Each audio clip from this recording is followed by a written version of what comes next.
Let's bring on board the experts who are going to be with us this entire week.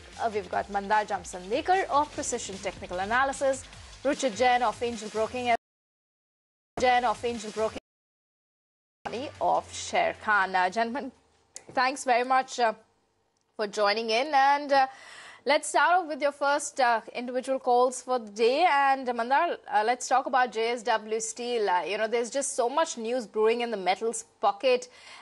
You've had news about, of course, iron ore prices jumping. We just broke an exclusive story as well about further stops being given to the steel industry.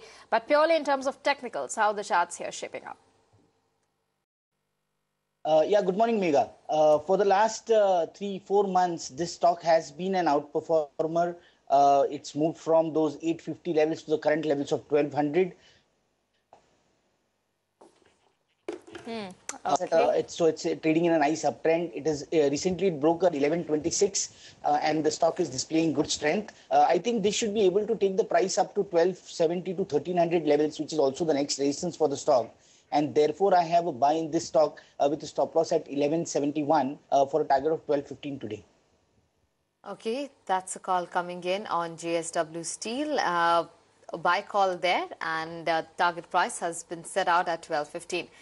Take a look at Ruchit Jain's portfolio as well. Now he's placed a buy call on Canara Bank with a target price of 190. Ruchit, if you can tell us, what is it that you like about Canara Bank in specific?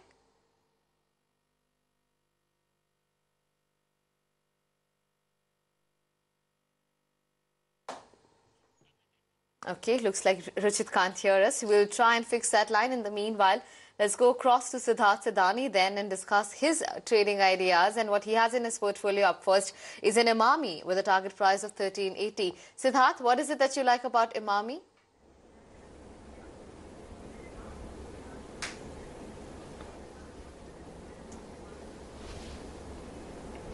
Well, Emami, if we talk about one of the finest plays in the FMCG space, if we talk about they are into personal care segment as well as hair oils segment, even they are into the healthcare segment. With this, they are into a niche category, into cooling oil, into fair and handsome is one of the play, where they have a market market positioning of around 60%. What we believe is the earlier erstwhile acquisitions like Zandu in the healthcare segment, which has posted an astronomical growth of 26% in last 5 years and expected to do much better going forward. If we talk about the inorganic growth and the acquisitions which they have done recently in the personal care segment, that is Kesh King, if we talk about She as a brand. We are expecting quite a good growth expected from these brands, from these companies altogether. 20% revenue growth is expected going forward, along with margin expansions also expected. So Emami being one of the finest FMCG play would be the first recommendation of the day.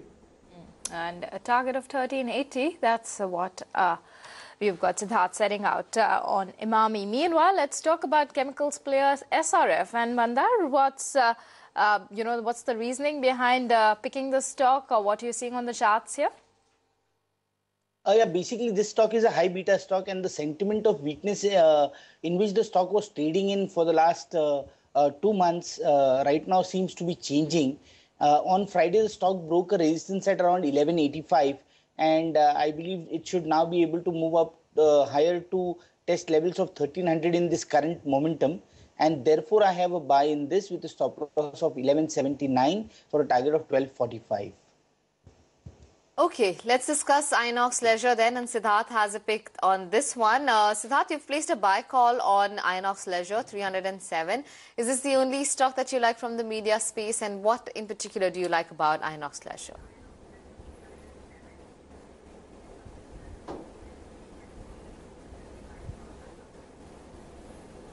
Again, an urban consumption play altogether, because what we believe is the company is doing efficiency quite good. If you take out the Q3 numbers, I think that was a little bit of a disappointment. But altogether, what company plans is to reach up to 645 screens versus what they have around 410 or 13 screens as of now. So they have quite a good numbers placed in front of them. Altogether, if we talk about the numbers, the footfalls we are expecting, there is a growth of around 11%. If we talk about the F&B growth, there is an increase of around 5 to 6% in F&B.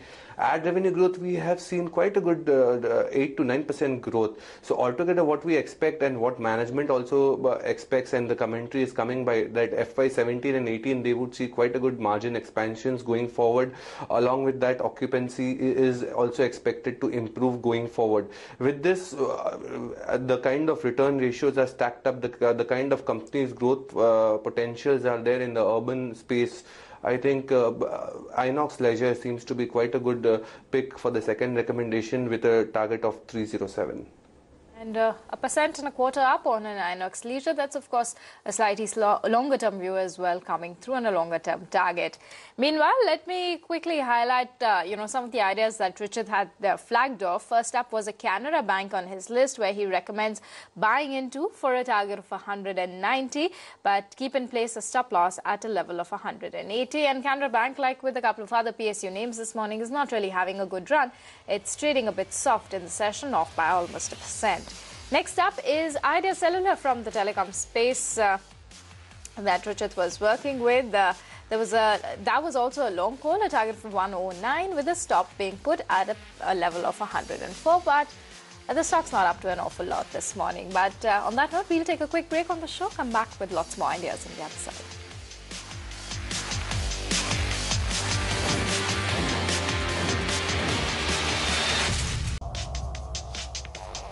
Welcome back. You're watching the NSN The Stock Game, where we're discussing our guest portfolio. Mandar, let's then discuss your last two ideas, which comes in the name of STFC as well as Just Dial. Just Dial has been down and out in today's session, lost about more than 12% last when we checked. But what's your call? Why a bullish stance on Just Dial and STFC as well? What is it that you like about this one? Shriram Transport Finance first. For the last 10 months, the stock has been trading between 750 and 1000 levels. On Friday, the stock broke a resistance at around 888. As it moved higher above this resistance, the stock now should be able to test the next levels of 960 and 1015. And therefore, Shriram Transport Finance looks good to buy with a stop loss at 892 for a target of 938. And the last one is Just Dial. I've stopped out on this. Actually, what was happening was for the last two trading sessions, this stock displayed good moves. And today, again, I expected the short covering to continue to take the stock up to test the next level, which was at around 820. And therefore, I had a buy in this with a stop loss of 720. The stop loss has triggered in the initial first 5 minutes itself. Unfortunately, like Mandar said, stopped out, and 666 exactly is where Just Dial is right now. Meanwhile, Richard is now joining in, and I think we've sorted out all the technical issues. Richard, run us through the shot on Infosys and what's looking good for a Cipla. Basically, if we see Infosys, then since last 6 months, it has been in a broad range. Prices are now trading near the higher end of the range, and it's not showing any signs of continuation of this up move. In fact, last 2-3 trading sessions, it's showing that it may again resist around its previous resistance zone. Hence, I'm expecting a bit corrective move again to coming in Infosys. Although the stop loss that I had given was triggered in the first couple of minutes opening tick. But still, I think one should clearly, if anyone is going long on the stock, one should avoid, and any long position should be book profit at current levels. Last call is a buy call in Cipla. Overall, a couple of months back, the stock had breached its crucial support levels, and then in last 2-3 trading sessions, we have seen a good positive momentum being picked up from lower levels. The RSI indicator is showing positive momentum, and hence could again head towards its resistance area. And hence we are expecting a positive momentum for next 4-5 trading sessions.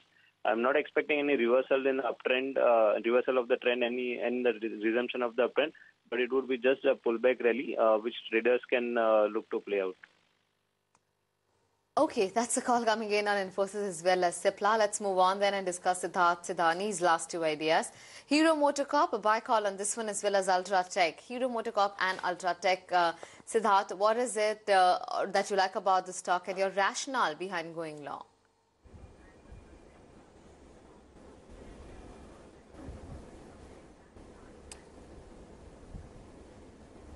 See, fundamentally, Hero MotoCorp again being the largest player in the space, in the two-wheeler space, due to soft and benign commodity prices and few of the programs, that is LEAP, those are internal programs, which is really giving a good push towards the growth towards Hero MotoCorp. Altogether, if we talk about the margin expansion is also expected because they are working through this LEAP program quite extensively to increase the margins going forward. With this, what we expect the growth to come back by second half of FY17 is just because of the kind of we can expect a good monsoon this year. On top of it, there could be a better rural demand also because the kind of thrust was given in the budget.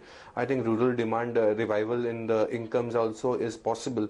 So with this, they have come out with a few new launches in the variants in the scooter segment, that is Duet and the Maestro Edge. I think that is also well received by the consumers. I think on top of it, all in all, if we talk about Hero MotoCorp being the leadership, export was one of the drag, but they have started doing good exports in Nigerian and other South American markets. I think that is coming well with Hero MotoCorp with a target of 3. The fourth idea of the day would be Ultratech. Again, the thrust over the infrastructure segment in the budget, I think that was well received. If you talk about Ultratech, the current capacity can reach around 92 million tons once they go through with the JP deal. This company, if the deal goes through, I think would be the fifth largest global player in the world.